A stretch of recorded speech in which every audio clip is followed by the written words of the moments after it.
recognize the ranking member for opening statement. I yield to the ranking member for an opening statement. I yield back. Good morning, Madam Chair. Thank you, Madam Chairman. Distinguished gentlelady from California, Mary Bono. Gentlelady is recognized. Chair now recognizes the lady from California is recognized. I'm pleased to introduce Congresswoman Mary Bono, former U.S. Representative for California's Inland Empire and Desert Region from 1998 to 2013. Mr. Speaker, I yield myself such time as I may consume. Gentlelady is recognized.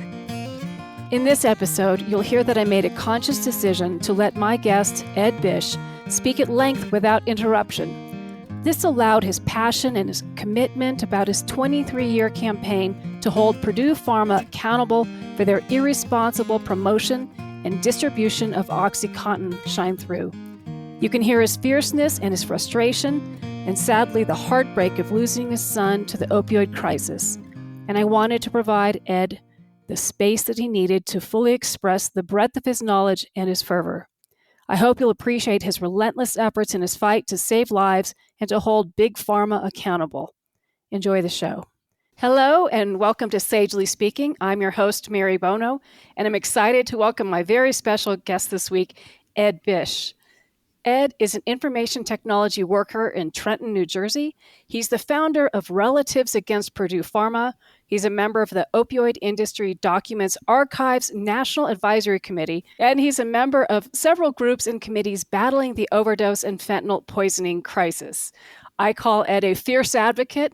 I follow him on social media, and I find myself cheering for his posts, and he doesn't pull his punches. So I want to welcome you, Ed, to Sagely Speaking. Great to have you here. Glad to finally actually talk.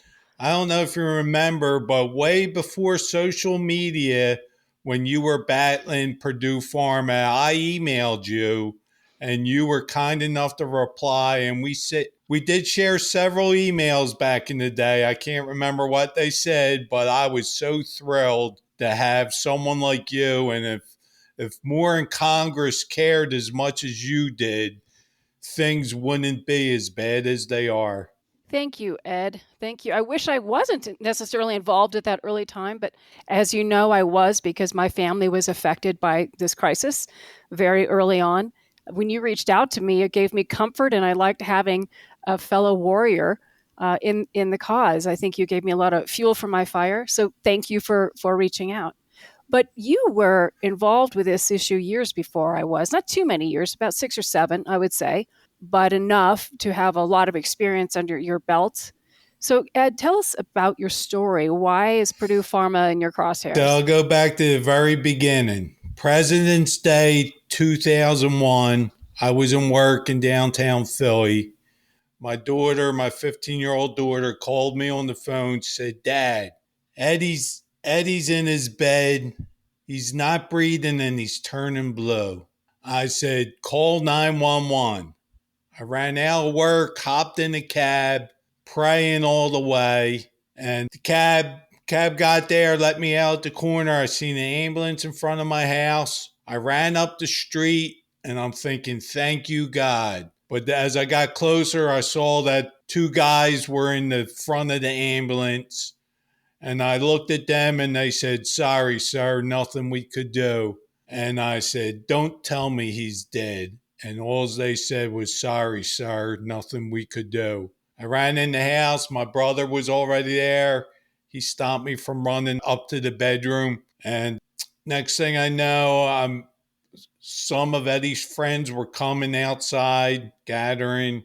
And I went outside and I said, "Tell me, what did he do? What were you doing?" The night before, they were having a party because everybody was off on President's Day. And they said, he did an oxy. I said, "What the hell's an oxy?" They said, "OxyContin is like a strong Percocet." I said, no, my son's dead in his bed. And that's the very first time I heard the word OxyContin or Oxy. My son was laying in his bed dead. I went back into the house. I was crying at the table, and a police sergeant came in and he said, "OxyContin, kids are dying left and right from this crap." I popped right up and I said, "What? How did I never hear about it? I mean, I read the paper every day. I watched the news every night, and I never hear about this new pill that's killing kids." And right then I knew I had to warn the kids.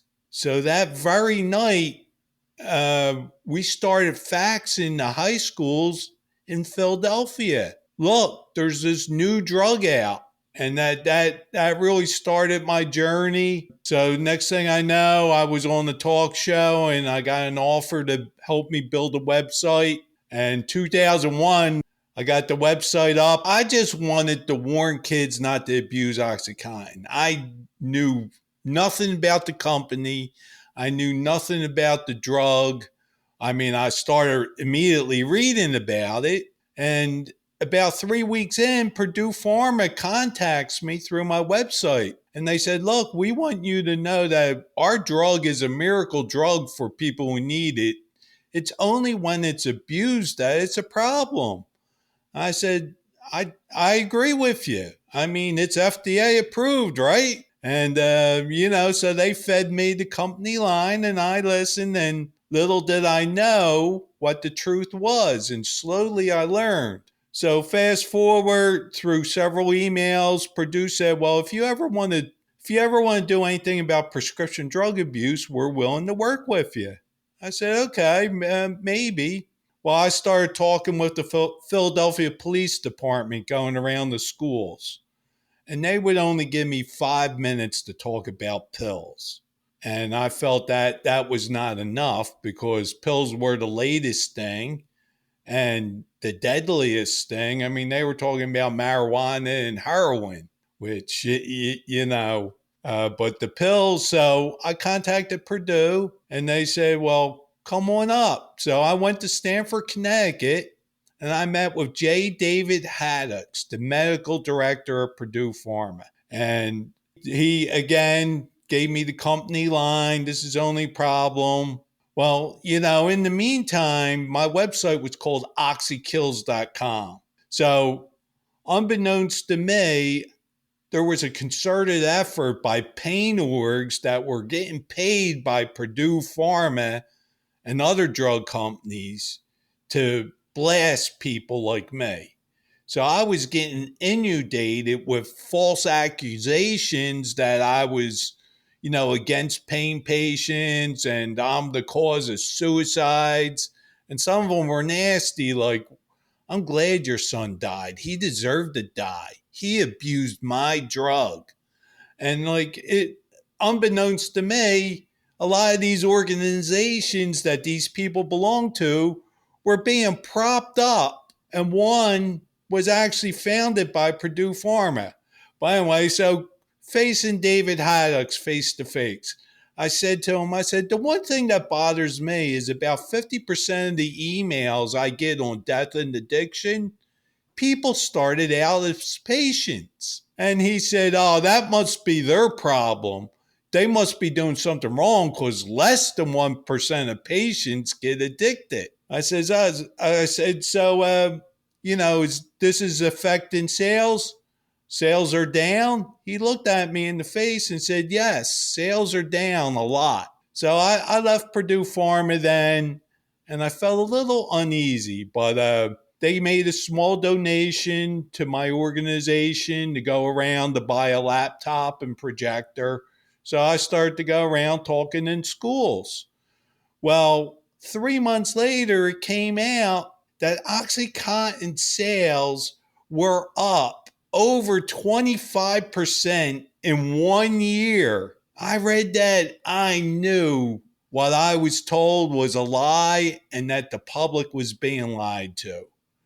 So my website had two missions from that day forward. Number one was to warn kids about OxyContin.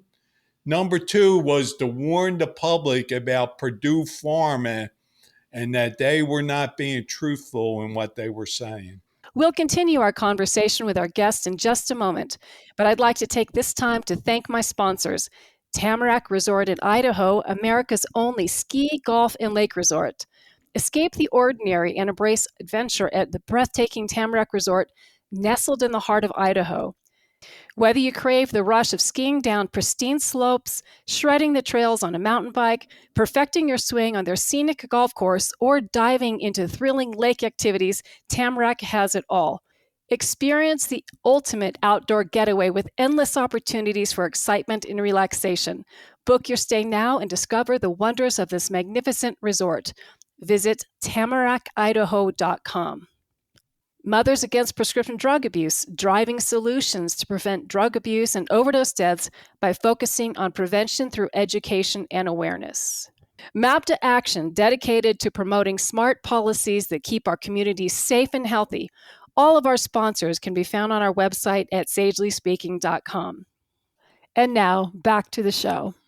If you remember in those early days, it was very interesting because the kids were somewhat told with a wink that, gee, whatever you do, do not scrape off the time-release coating because you'll get all of the active ingredient all at once, which of course was the hugest problem with it, that although that formulation had a time-release coating, it wasn't protecting people from scraping it off, scratching it off, and then snorting it. And we were off to the races. And definitely Purdue Pharma knew about that. They knew about the problem. They did nothing about it. Everything you're saying is now the subject matter of a number of books. Yes. So, I used to try to tell people this story and I would get overwhelmed. And then once the books started coming out, Dreamland, Dope Sick, of course, the first book was Painkiller. Way back in 2003, it came out. And after I read Painkiller, I was like, oh, this is going to get them. Things are going to change. No, things didn't change because, you say Purdue did nothing. They did that. They did something. They fought tooth and nail anyone trying to curb this epidemic. They literally put hundreds of millions of dollars into PR, propping up pain groups. I mean, so it's well documented now. And besides books, we have Dope Sick on Hulu. We have Painkiller on Netflix. We have a documentary, Crime of the Century, on HBO. All great shows. The Pharmacist, Dan Schneider's story. Episode 3 of 4 really gets into Purdue's sales force, and they interview a sales rep, and they get into the dirty tricks and deceit and, frankly, crimes that were committed. So behind me are several books. I mean, it takes more than one book to fully tell the story. So one of the books that are not here, it's called American Overdose by Chris McGreal, and I have that on audio. And Mary, as you know, you were in that book in several chapters. So I had to go and re-listen to it last week just to refresh myself. And I tell everybody, if you want to know the FDA's complicity in the opioid epidemic, get Chris McGreal's American Overdose, because all these are great books.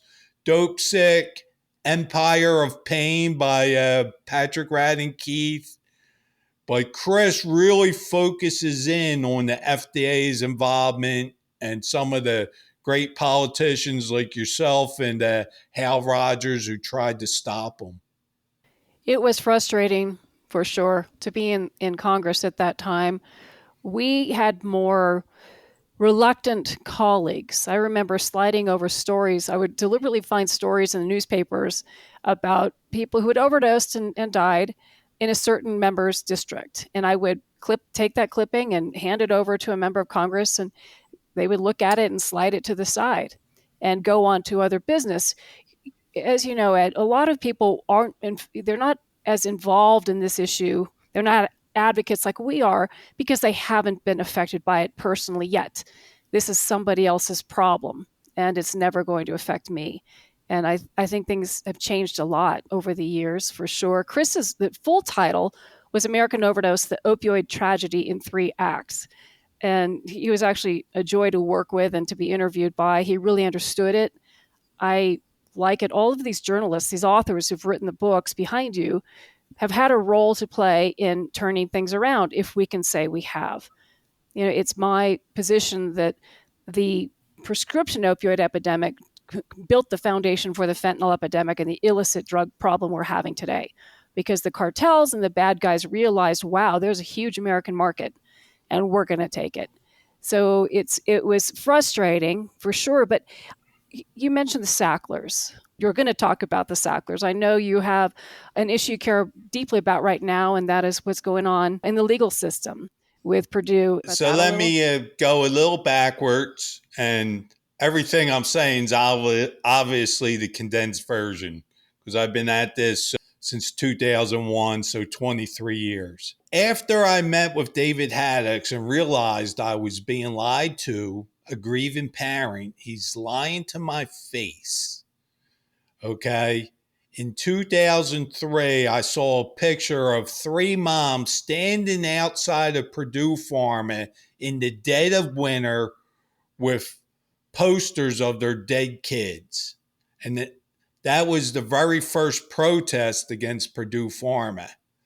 So at the time, I was talking to 20 or 30 other parents who've lost kids. And I said, that's a great idea. I tracked down one of the moms and talked to her on the phone. And next thing we know, we got a tip that Purdue was doing a sales seminar in Orlando, Florida.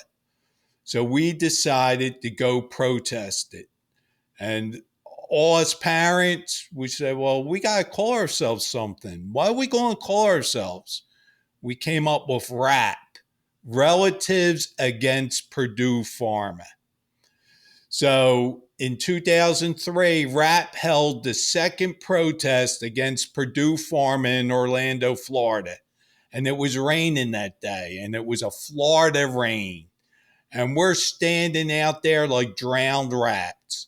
Well, the rain finally started to let up.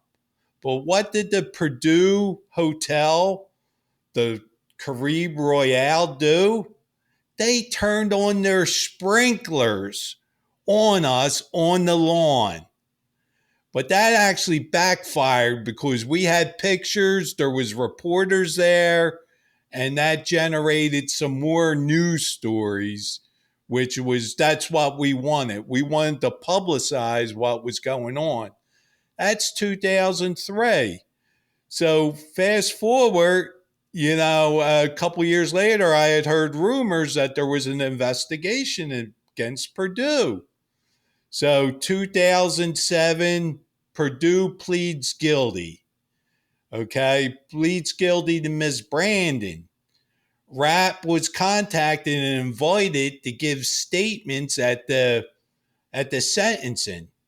So out of, I think there was like 19 people who gave a statement, 10 or 11 were RAPP members.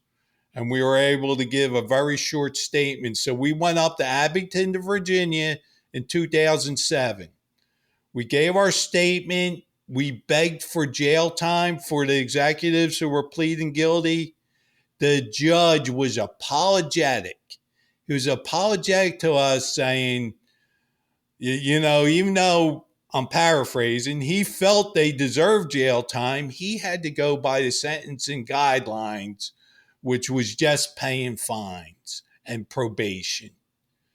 Well, we left that day and we thought it was a moral victory and maybe Purdue would slow down. One of the things we didn't know, there was a 120-page memo, 120 pages of felony crimes that the lead prosecutor, Rick Moncastle, who's featured in Dope Sick on Hulu, wanted to charge them with. This was sent to the DOJ in D.C., and at the very top of the DOJ, this memo was sat on. It was never seen the light of day. We didn't even know about it till years later. In 2007, we knew the Sacklers owned Purdue Pharma, but we had no idea they were hands-on owners. We looked at the guilty party as Purdue Pharma and the executives who ran it, and they were. but above them were the Sacklers who were pulling the strings. This 120-page memo, the judge never got to see. I mean, that's a crime in itself. Barry Meyer, who wrote Painkiller, did a big feature. He did a story called The Memo, an episode with the New York Times, The Weekly. And it's still available. It's episode 10 of The Weekly. I think you could get it on Hulu or FX. And it's all about this 120-page memo that was never. And till this day, that 120-page memo has never seen the light of day. But what is out there is a 6-page summary summarizing the crimes that it listed. It also talked about how OxyContin got approved by the FDA. Curtis Wright, the doctor for the FDA in charge of approving OxyContin, actually went to a hotel room for 3 nights with Purdue Pharma to write up the specs for OxyContin. So who wrote up the specs for OxyContin? Was it the FDA or was it Purdue Pharma telling Curtis Wright what to write? And, like I said, there's at least 10 books written about this. And it's mentioned in most of the books. And, again, no crimes. Purdue in 2007, instead of stepping back, at the time they paid a record $600 million fine. That was a record.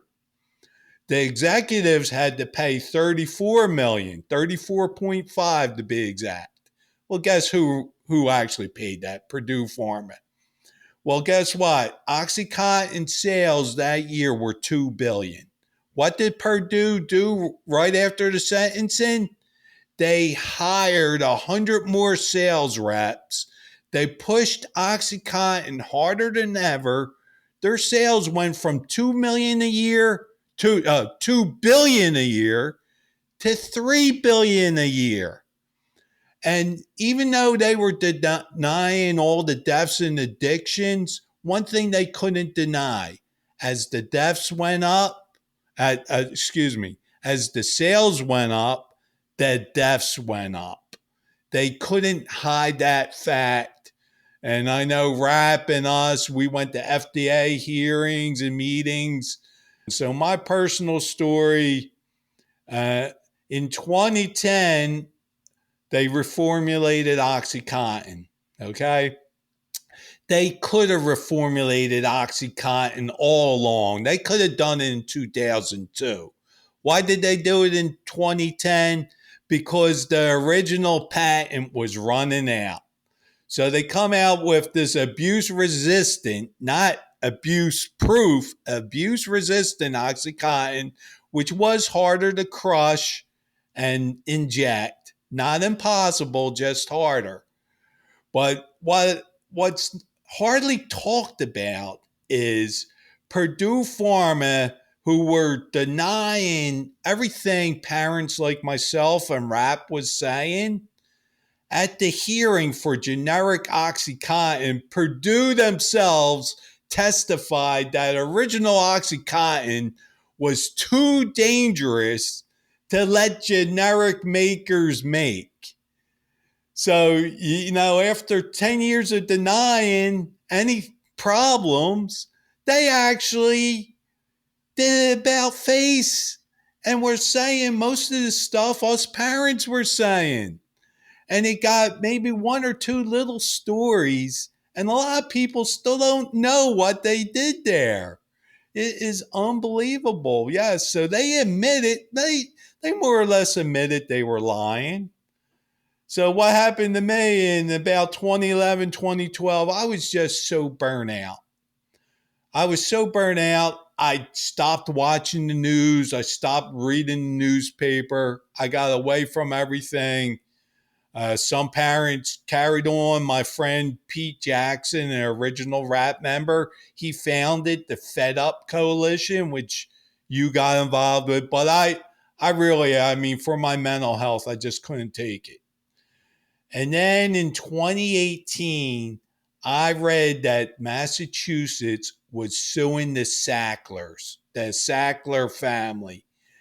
And the lawsuit was online. More importantly, their evidence was online. I read that and I said, oh my God, they got him.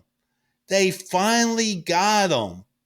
I called up original RAPP members and I said, we got to get involved. And everybody was fired up. I was fired up. And then it comes out, Purdue Pharma files for bankruptcy. I read that headline. I was so happy. I was like, finally, that dirty, thieving, lying company is going out of business. I started reading the article, and like 3 paragraphs in, it says the Sacklers are demanding civil immunity to go through and contribute any money to the bankruptcy. I saw that. I said, this is a bankruptcy scam. That's all this is. This is to get them immunity, nothing more. So to make a long story short, now we're waiting on the Supreme Court. It could come out between now and this publication date.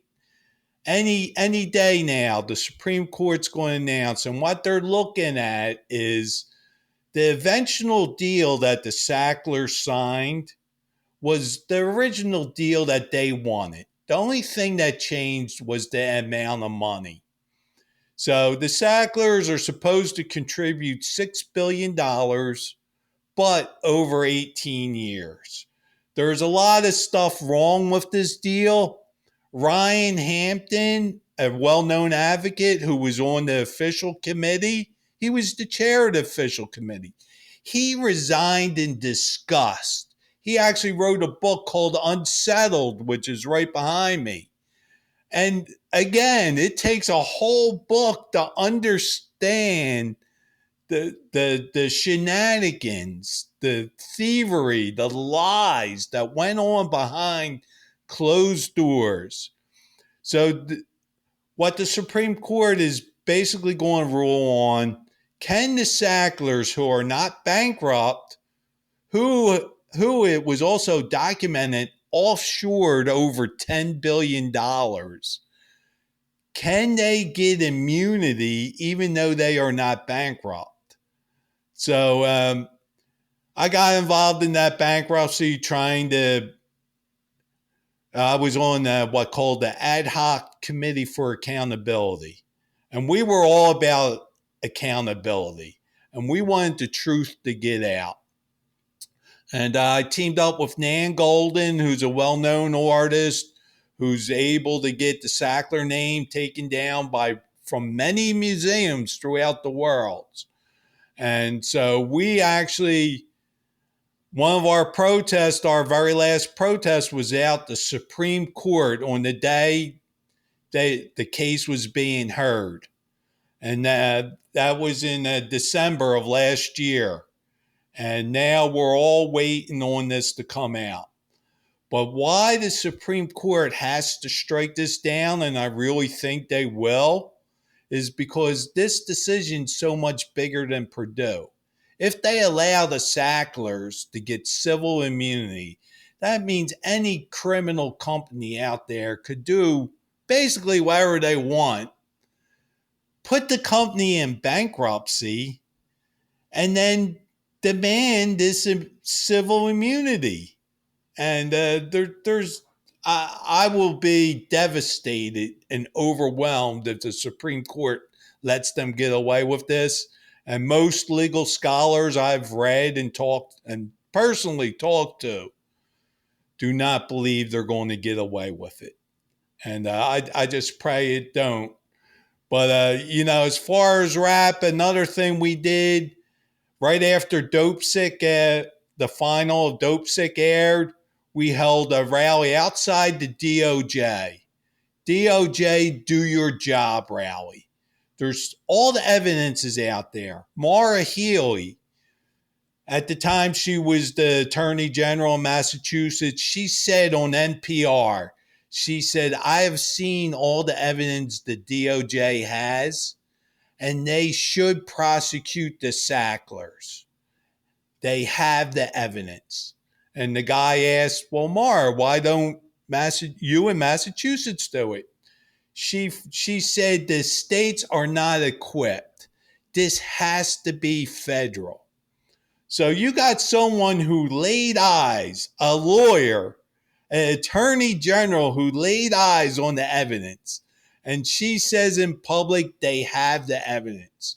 So we held a rally outside the DOJ. Danny Strong, who was the showrunner for Dope Sick on Hulu, Beth Macy came, Rick Montcastle, who wrote the 120-page memo in 2007 calling for criminal felony charges, Dan Schneider, the pharmacist. They all came and they all spoke, and the DOJ heard us because after that, we did have a Zoom meeting with the DOJ. They wouldn't, the DOJ never tells you anything, but they got to hear what we had to say. 18 months later, we didn't hear nothing from the DOJ. Painkiller ran on HBO, another great series based on Barry Meyer's book, again, published in 2003. We went back to the DOJ asking, begging, pleading, why has nothing been done? So there's been a long-standing rumor out there that the DOJ criminal division is waiting to see what happens with the bankruptcy. It's a rumor. I just pray it's true. And we might be getting that answer within the next few weeks. Surely before July 1st, we will have an answer where this bankruptcy is going. And as far as the bankruptcy, another reason why I really wanted to get struck down is the week that the handpicked judge, that's another thing. That's one thing, we have small victories in this battle. So over the years, going way back, Purdue Pharma wanted to get a drug on the market, Paladone. It was a time-release Dilaudid that was stronger than OxyContin. We fought that tooth and nail, and I'm sure, I don't know if you were involved in that, but the FDA did not allow Paladone on the market. So that was definitely a victory we were involved in. And, so going back to the DOJ, they're definitely looking at things. I want to mention on Saturday, July 13th at the Washington Monument, 10 a.m., there will be thousands of parents with lost voices of fentanyl at the Washington Monument, 10 a.m., July 13th. And they're all about fentanyl because so many kids are literally being poisoned. They buy a pill, they think it's an Adderall, they think it's a Percocet, and it's a fentanyl pill, and they get poisoned.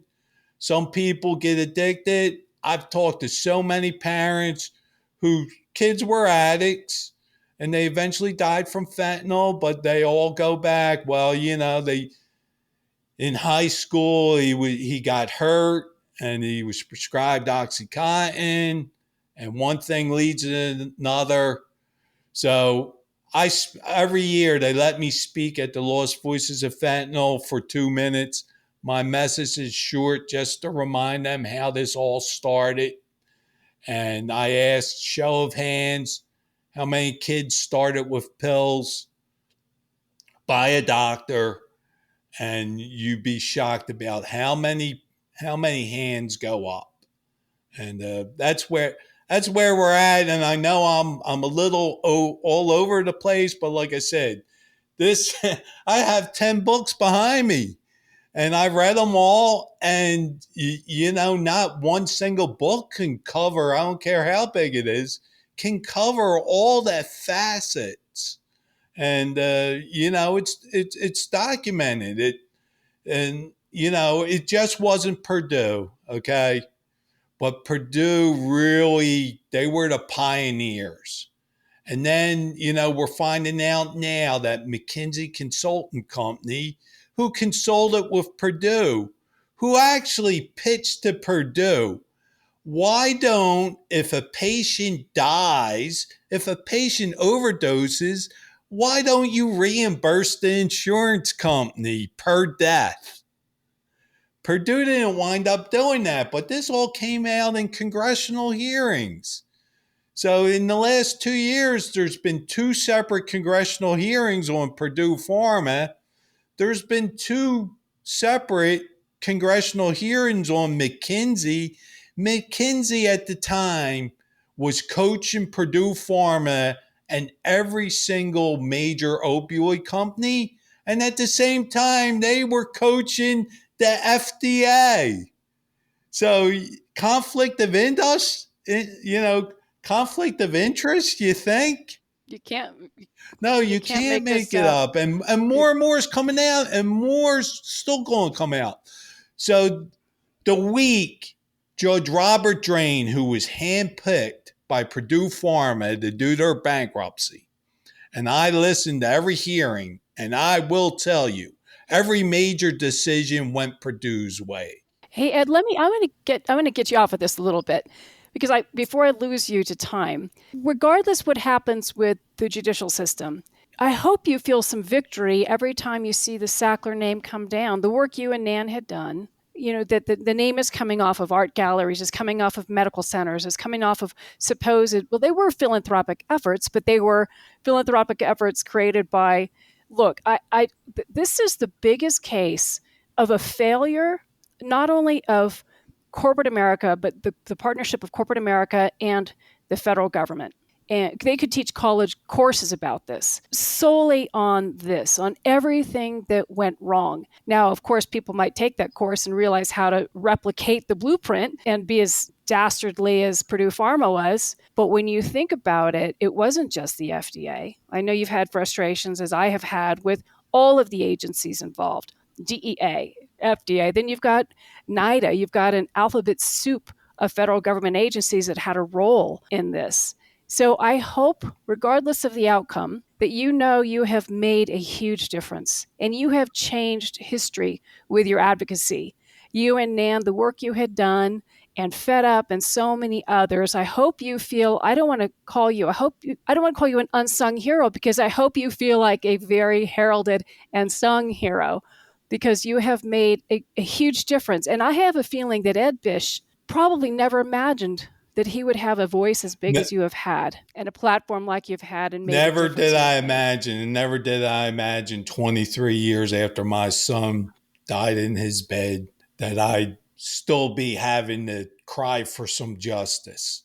But yeah, so I'll tell you what gives me the best satisfaction. The fact that today most people know the name Sackler. They know the name Purdue Pharma. They know the name OxyContin. And when they hear that, what do they think about? They think about greed and criminals. And that's what they are. They are greedy criminals.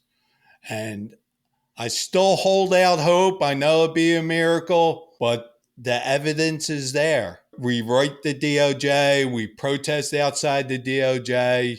We beg the DOJ. DOJ, do your job.